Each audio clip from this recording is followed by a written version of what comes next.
जो डिविडेंड है, propose dividend, इसको लेके बहुत सारी डाउट्स रहते हैं और बहुत सारी जगह पे अलग अलग तरीके रहते हैं। जो बेस्ट तरीका वो आपको बताया जा रहा है। पहली बात, अगर प्रपोज डिविडेंड आपको क्वेश्चन में दिखाई दे, क्या दिखाई दे, प्रपोज डिविडेंड, और सिर्फ यही बता रखा है प्रपोज डिविडेंड, जो कि उसके अलावा कुछ नहीं बता रखा है, जो नीचे एडजस्टमेंट्स है उसके अंदर सब लिखा है प्रपोज डिविडेंड पिछले साल इतना था, इस साल इतना था, तो हम ये मान के चलेंगे ये डिविडेंड दोनों लोगों के लिए होता है, यानी दोनों शेयर होल्डर, इक्विटी वालों का भी होगा, प्रेफरेंस, आपको अलग अलग दोनों का निकालने की जरूरत नहीं होती है। लेकिन कई बार क्वेश्चन में क्या होता है, प्रपोज डिविडेंड आपको सिर्फ इक्विटी का दे रखा होता है, या इंटीरियम डिविडेंड इक्विटी का दे रखा है, तो आपको पता होगा इक्विटी वालों को डिविडेंड बाद में मिलता है, पहले प्रेफरेंस वालों को मिलता है।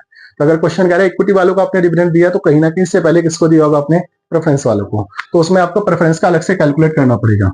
इफ डिविडेंड प्रपोज्ड हो या इंटीरियम गिवन दे रखा है किसके लिए, इक्विटी वालों के लिए, एंड उसके अलावा मेंशन नहीं कर रखा किसके बारे में, प्रेफरेंस के बारे में, then we have to calculate dividend for preference shares also, फिर हमें उसमें क्या करना पड़ेगा, प्रेफरेंस का डिविडेंड अलग से निकालना पड़ेगा। बाकी यहाँ मैंने करंट प्रीवियस ईयर लिखा है, तो यहाँ बताया कि यहाँ करंट ईयर भी यूज हो सकता है, प्रीवियस ईयर, अगर बैलेंस शीट में लिखा है तो करंट ईयर यूज करना, और अगर आपके पास एडजस्टमेंट लिखा है तो प्रीवियस ईयर यूज करोगे। ये कहाँ पे, एडजस्टमेंट जिसको नोट्स बोलते हैं उसके अंदर एडिशनल इंफॉर्मेशन। तो इस तरीके से आप cash flow from operating activity बना सकते हो। ऑपरेटिंग एक्टिविटी का साइन सिर्फ एक ही जगह पे होता है कि बिजनेस के अंदर जो आपने काम किया उसी से कितना कैश जनरेट किया। बाकी इन्वेस्टिंग का फॉर्मेट हम नेक्स्ट क्लास में डिस्कस करेंगे, और फाइनेंसिंग का फॉर्मेट भी नेक्स्ट क्लास में।